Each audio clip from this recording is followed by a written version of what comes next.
Padlocks apparently didn't stop vandals from breaking into a Northwest Detroit church that was selling magic mushrooms. Back in September, Detroit police shut down Soul Tribes Ministries, which is inside the historic Bushnell Congregational Church. CBC's Detroit's Andres Gutierrez was there on Southfield Road as police showed up investigating again today.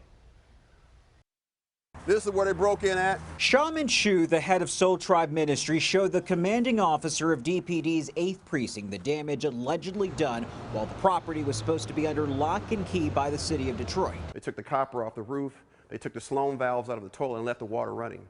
And so I don't know how long it would be running, whether it was a week or 2 weeks. I have no idea what took place, but there's 3 feet of water. This week, Chu set foot into the church for the first time since Detroit police raided the church in September, saying they broke state laws for selling psychedelic drugs, even though Detroit voters decriminalized it in 2021. This is what is happening all over the world. People are using sacred plant medicine, mushrooms, ayahuasca, iboga, peyote to heal themselves of their trauma. And so this is what we've been doing here to do that specific work. I've only done it once.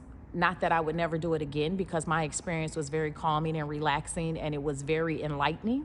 It was not a crazy, uncontrolled experience at all. Chu is suing the city of Detroit over their decision to shut them down.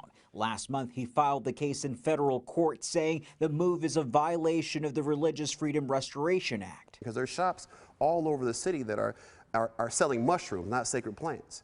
And so they're selling them without no license, and it's actually against the Proposal E's licensing, what it says.